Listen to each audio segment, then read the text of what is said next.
നാളെ വടക്കൻ കേരളത്തിൽ പ്രത്യേകിച്ച് മലബാർ തെരഞ്ഞെടുപ്പിലേക്ക് ഒരുങ്ങുകയാണ്.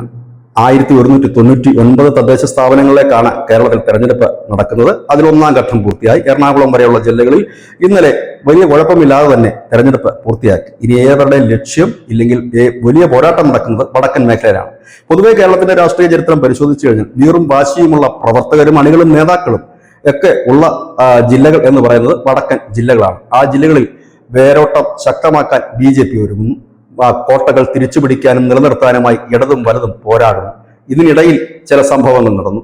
ഒന്നാം ഘട്ട തെരഞ്ഞെടുപ്പിലെ ബാധിച്ച വിഷയങ്ങൾ അമ്പലക്കൊള്ളയും രാഹുലിന്റെ പീഡനവും ഒക്കെ ആയിരുന്നു. അവസാന ലാപ്പിൽ ദിലീപ് വന്ന് ഗോളടിച്ചു പോയി. ഏതായാലും അതൊക്കെ ആയിരുന്നെങ്കിൽ രണ്ടാം ഘട്ട തെരഞ്ഞെടുപ്പിലേക്ക് പോകുമ്പോൾ പ്രത്യേകിച്ച് കാരണങ്ങളൊന്നുമില്ല. ഒന്നാം ഘട്ടത്തിൽ ഉയർത്തിയ അമ്പലക്കൊള്ള ഇപ്പോഴും സജീവമായി തന്നെ ചർച്ചയായി നിൽക്കുന്നു. രാഹുൽ ഇപ്പോൾ ഫീൽഡിലില്ല, രാഹുലിന്റെ കാര്യങ്ങളുമില്ല.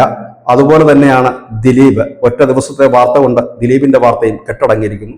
അതായത് ജനങ്ങളുടെ കണ്ണിൽ പൊടിയിടുന്നതിന് വേണ്ടിയിട്ടുള്ള തന്ത്രങ്ങളും പുതിയ മുദ്രാവാക്യങ്ങളും വാർത്തകളുമൊന്നും നിലവിലില്ല. ഇനി നാളെ രാഹുൽ മാങ്കൂട്ടത്തിൽ പാലക്കാട് എത്തിയാൽ അതൊരു അനക്കമുണ്ടാക്കും. രാഹുൽ മാങ്കൂട്ടത്തിന് പാലക്കാട് കോൺഗ്രസ് എത്തിക്കുമോ ഇല്ലയോ എന്ന് കാത്തിരുന്ന് കാണേണ്ടി വരും. ഇനി നമുക്ക് കാര്യത്തിലേക്ക് വരാം. ഈ വടക്കൻ മേഖലയിൽ BJP ഏറ്റവും കൂടുതൽ ലക്ഷ്യം വെക്കുന്ന ജില്ല തൃശ്ശൂരാണ്. കാരണം കേരള ചരിത്രം തന്നെ മാറ്റി എഴുതിയ സുരേഷ് ഗോപിയെ ജയിപ്പിച്ച മണ്ണ്. അവിടുത്തെ കോർപ്പറേഷൻ പിടിക്കുക എന്നുള്ളതാണ് BJP ലക്ഷ്യം വെക്കുന്നത്. അത് എത്രത്തോളം സക്സസ് ആകുമെന്ന് കാത്തിരുന്ന് കാണേണ്ടതാണ്. നിലവിൽ 6 സീറ്റുകൾ മാത്രമാണ് തൃശ്ശൂർ കോർപ്പറേഷനിൽ BJPക്കുള്ളത്. ഭരണം പിടിക്കണമെങ്കിൽ ബഹുദൂരം മുൻപോട്ട് പോകേണ്ടതായിട്ടുണ്ട്. പക്ഷെ അവർക്ക് നൽകുന്ന ആത്മവിശ്വാസം കഴിഞ്ഞ ലോക്സഭാ തെരഞ്ഞെടുപ്പിൽ തൃശ്ശൂർ മത്സരിച്ച സുരേഷ് ഗോപിക്ക് വലിയ ഭൂരിപക്ഷമാണ് തൃശ്ശൂർ കോർപ്പറേഷൻ പരിധിയിലുള്ള വാർഡുകളിൽ നിന്നും ലഭിച്ചത്. അത് ഇത്തവണയും പ്രതിഫലിച്ചാൽ ഒരുപക്ഷെ അത്ഭുതങ്ങൾ തൃശ്ശൂർ കോർപ്പറേഷനിൽ നടന്നേക്കാം. അതോടൊപ്പം തന്നെ ഏതാണ്ട് 35ഓളം മുനിസിപ്പാലിറ്റികളാണ് നാളെ തെരഞ്ഞെടുപ്പ് നടക്കുന്ന ജില്ലകളിലുള്ളത്. അതിൽ മിനിമം 2 മുനിസിപ്പാലിറ്റിയെങ്കിലും കൈപ്പിടിയിൽ ഒതുക്കാമെന്ന് BJP കരുതുന്നു. പാലക്കാട് നിലവിൽ അവർ ഭരിക്കുന്ന ഒരു മുനിസിപ്പാലിറ്റിയാണ്. കപ്പിനും ചുണ്ടിനും ഇടയ്ക്ക് പലപ്പോഴും ഭരണം നഷ്ടപ്പെട്ടിട്ടുള്ള കൊടുങ്ങല്ലൂരാണ് അവരുടെ ടാർഗറ്റിൽ മറ്റൊന്ന്. ഇത്തവണ കൊടുങ്ങല്ലൂർ പിടിക്കുമെന്ന് കൊടുങ്ങല്ലൂർക്കാർ തന്നെ പറയുന്നുണ്ട്. അങ്ങനെയെങ്കിൽ വടക്കൻ മേഖലയിൽ 2 മുനിസിപ്പാലിറ്റികളാകും. കഴിഞ്ഞ തദ്ദേശ തെരഞ്ഞെടുപ്പിൽ കേരളത്തിലാകെ 2 മുനിസിപ്പാലിറ്റികളാണ് BJPക്ക് ലഭിച്ചത്, പന്തളവും പാലക്കാടും. ഇത്തവണ അതിനപ്പുറത്തേക്ക് BJP പോകുമെന്നുള്ള കാര്യം ജനം തന്നെ സമ്മതിക്കുന്നുണ്ട്. എറണാകുളത്തെ തൃപ്പൂണിത്തുറയാണ് അവർ ഉറ്റുനോക്കുന്ന ഒരു കാര്യം. അവിടുത്തെ തെരഞ്ഞെടുപ്പ് ഇന്നലെ കഴിഞ്ഞതാണ്. ഇനി ഉള്ള തെരഞ്ഞെടുപ്പിൽ പാലക്കാട് നിലനിർത്തുക, ഒപ്പം കൊടുങ്ങല്ലൂർ പിടിച്ചെടുക്കുക. പിന്നീട് ചാലക്കുടിയും ഇരിങ്ങാലക്കുടയും ഗുരുവായൂരും കുന്നംകുളവും ചേരക്കരയും അടങ്ങുന്ന അതിൽ കുന്നംകുളം, ഇരിങ്ങാലക്കുട, ഒപ്പം തന്നെ ചാലക്കുടി ഇവിടങ്ങളിൽ ശക്തമായ സാന്നിധ്യമായി മാറുക എന്നുള്ളതാണ് BJP ലക്ഷ്യമാക്കുന്നത്. അതായത് സമ്പൂർണ്ണമായി തിരുവനന്തപുരം ജില്ല, സമ്പൂർണ്ണമായി തൃശ്ശൂർ ജില്ല BJPയിലേക്ക് എത്തുന്നതിന്റെ ഉരകല്ലായി മാറുകയാണ് തദ്ദേശ തെരഞ്ഞെടുപ്പ്. ഇവിടെ ഒരു വലിയ വിജയം അവർക്ക് നേടാനായ നിയമസഭയിൽ അവർക്ക് ഉറപ്പായി 5 മുതൽ 7 സീറ്റുകൾ വരെ ഉറപ്പിക്കാൻ കഴിയും. അതുതന്നെയാണ് BJP ലക്ഷ്യമിടുന്നത്. 2 ജില്ലകളെ ശ്രദ്ധ കേന്ദ്രീകരിച്ചുകൊണ്ടുള്ള പ്രവർത്തനം. UDFനെ സംബന്ധിച്ച് കോർപ്പറേഷനാണ് മുഖ്യം. തിരുവനന്തപുരം, കൊല്ലവും കൊച്ചി കോർപ്പറേഷൻ കഴിഞ്ഞാൽ പിന്നെയുള്ള 3 കോർപ്പറേഷൻ നാളെ നടക്കുന്ന തെരഞ്ഞെടുപ്പിലാണ്. കോഴിക്കോടും തൃശ്ശൂരും കണ്ണൂരുമാണ്. തൃശ്ശൂർ കോർപ്പറേഷനെ കുറിച്ച് നാം പറഞ്ഞു കഴിഞ്ഞു. കണ്ണൂർ കോർപ്പറേഷനിൽ ചെങ്കൊടി പാറിക്കാൻ ഇടതുപക്ഷം ശ്രമിക്കുന്നു. കോഴിക്കോടാണ് ഇഞ്ചോടിഞ്ച് പോരാട്ടം. ഇവിടെ കണ്ണൂരും കോഴിക്കോടും സീറ്റുകളുടെ എണ്ണം വർദ്ധിപ്പിച്ച് കരുത്ത് നേടാനാണ് BJP ശ്രമിക്കുന്നത്.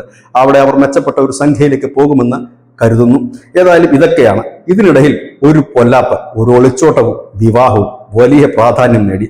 ഒരുപക്ഷെ നാളത്തെ തെരഞ്ഞെടുപ്പിൽ ഏവരും കൗതുകത്തോടെ നോക്കുന്നതും ഈ ഒരു വാർഡായിരിക്കും. കണ്ണൂർ ജില്ലയിലെ ചൊക്ലി എന്ന് പറയുന്ന പഞ്ചായത്തിലെ ഒരു വാർഡ്. അവിടെ UDFന്റെ ലേബലിൽ ലീഗുകാരിയായ ഒരു സ്ഥാനാർത്ഥി, ആ സ്ഥാനാർത്ഥിയുടെ പേര് TP അറവ് എന്നാണ്. ആ സ്ഥാനാർത്ഥി തെരഞ്ഞെടുപ്പിന് 3 ദിവസം മുമ്പ് തന്റെ കാമുകനുമായി ഒളിച്ചോടി. തുടർന്ന് വലിയ പുകലാണ് ആ പഞ്ചായത്തിൽ ഉണ്ടായത്. പഞ്ചായത്തിൽ ഒതുങ്ങിയില്ല പുകല്, പകരം ജില്ലയിലും സംസ്ഥാനത്തും വലിയ വാർത്താ പ്രാധാന്യം നേടി.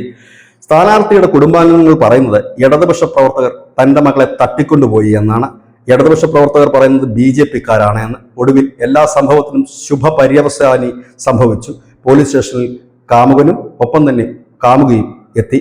അപ്പോഴാണ് മനസ്സിലായത് കാമുകൻ BJPക്കാരനും കാമുകി കോണി ചിഹ്നത്തിൽ മത്സരിക്കുന്ന ലീഗിന്റെ സ്ഥാനാർത്ഥിയുമാണ്. ഏതായാലും വിവാഹമല്ലേ, അതിന് തെരഞ്ഞെടുപ്പൊന്നും ഒരു തടസ്സമാകില്ല എന്ന് കരുതാം.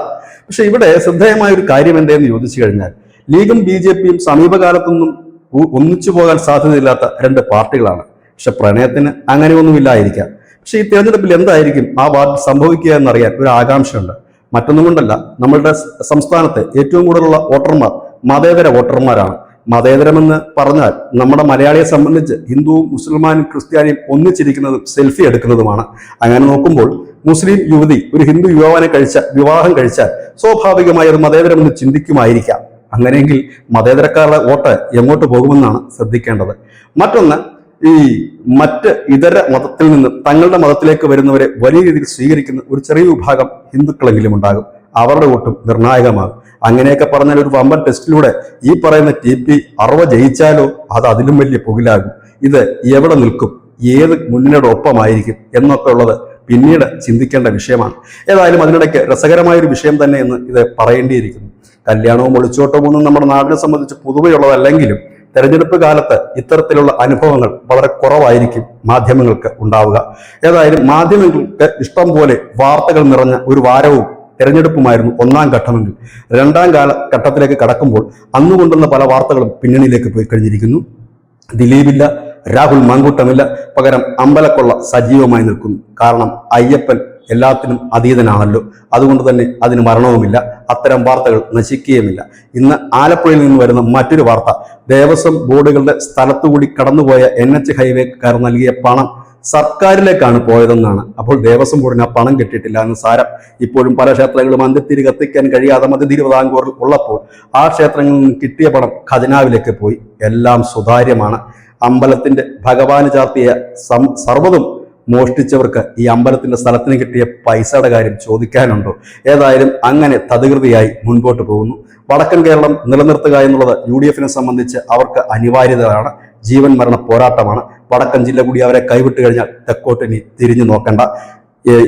LDF-നെ സംബന്ധിച്ചാണെങ്കിലും വടക്ക് അവരുടെ ശക്തി കേന്ദ്രങ്ങളാണ് പല ജില്ലകളും. ആ ജില്ലകളിൽ അവരുടെ ശക്തി നിലനിർത്തേണ്ടത് അനിവാര്യമാണ്. BJP സംബന്ധിച്ച് കടന്നു കയറാൻ പറ്റിയ സാഹചര്യമാണ് പലയിടത്തും നിലനിൽക്കുന്നത്. അത് മുതലാക്കാനായാൽ BJP ഒരു പുതിയ ചരിത്രം തന്നെ ഈ തദ്ദേശ തെരഞ്ഞെടുപ്പിലൂടെ എഴുതി ചേർക്കും. ഏതായാലും ഒരു കാര്യം ഉറപ്പാണ്, കഴിഞ്ഞ തദ്ദേശ തെരഞ്ഞെടുപ്പ് പോലെ ആകില്ല ഈ തദ്ദേശ തെരഞ്ഞെടുപ്പ്. കഴിഞ്ഞ തദ്ദേശ തെരഞ്ഞെടുപ്പിൽ കേവലം 12 പഞ്ചായത്തുകൾ മാത്രം ലഭിച്ചിരുന്ന BJP ഇല്ലെങ്കിൽ NDA ഇത്തവണ അതുക്കും വളരെ മുകളിൽ പോയാൽ അത്ഭുതപ്പെടാനില്ല. കഴിഞ്ഞ തവണ 2 മുനിസിപ്പാലിറ്റികളായിരുന്നു BJPക്ക് ലഭിച്ചതെങ്കിൽ ഇത്തവണ അതിന്റെ എണ്ണവും മുകളിലേക്ക് തന്നെ ഉയരും. അതൊക്കെ ഉറപ്പായ കാര്യങ്ങൾ തന്നെയാണ്. കോർപ്പറേഷൻ 1 ആണോ 2 ആണോ എന്നുള്ള കാര്യത്തിൽ മാത്രമാണ് ഇപ്പോൾ ഒരു ചെറിയ ആശങ്ക. തിരുവനന്തപുരം ഏതാണ്ട് കൈപ്പിടിയിൽ ഒതുക്കി എന്ന് തന്നെയാണ് ബഹുഭൂരിപക്ഷം പേരും വിശ്വസിക്കുന്നത്. ഇത് തന്നെയാണ് നാളെ തെരഞ്ഞെടുപ്പിന് പോകുന്ന വടക്കൻ ജില്ലകളുടെ ഒരു ചെറിയ അവലോകനം. നന്ദി, നമസ്കാരം.